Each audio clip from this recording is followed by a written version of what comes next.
how long did it take for you? Like, was Tyler Perry your first project as an actor, No, or?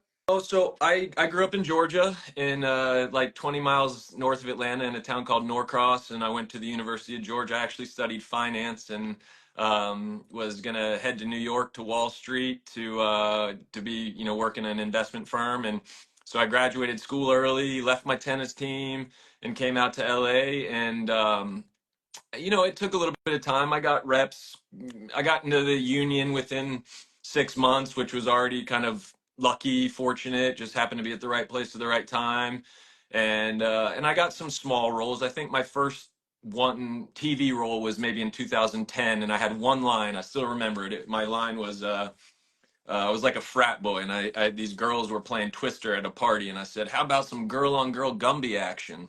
And that was the first time I ever got to speak on camera on a TV show. And over the years I did the NCISs and the castles and the guest stars, one episode here and there. And but it was 8 years. In 2016 was when I sent in my first audition to Tyler, and for a Tyler Perry show. And I actually wasn't even gonna do the audition.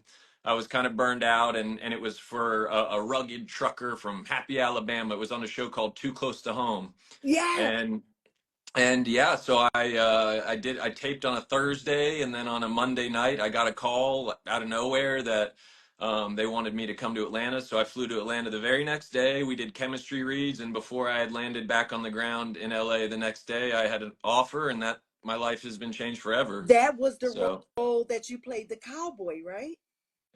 Well, you might be talking about Too close to if home. loving you's wrong. I played a bartender, kind of cowboy guy, but on Too Close to Home, yeah, I was a southern white trash, if I can say that. Yeah, Cowboy. but I I drove mean, I drove a truck, yeah. and yeah, I was running drugs and everything. So I See, really loved that show. that's I where wish we had.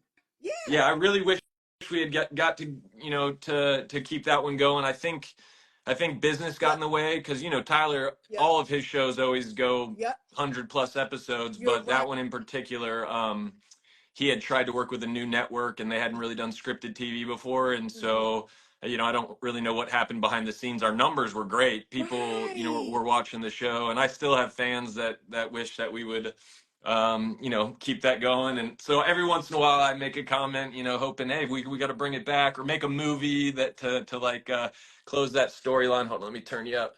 um but yeah, so that was my first job with Tyler, and it ended pretty abruptly. And I actually had about a year where I didn't get any work in between. It was the hardest year of my life. But he told me when that show ended, he said, I really love working with you, and just, I got you. We'll work together again. The days go by, and you're like, all right, where's the phone call? And then out of nowhere, I was down on my luck and struggling a little bit, and I got a call, and he offered me 6 episodes on If Loving You's Wrong. So Yes. I yeah. don't remember you on So I that. was on the last season.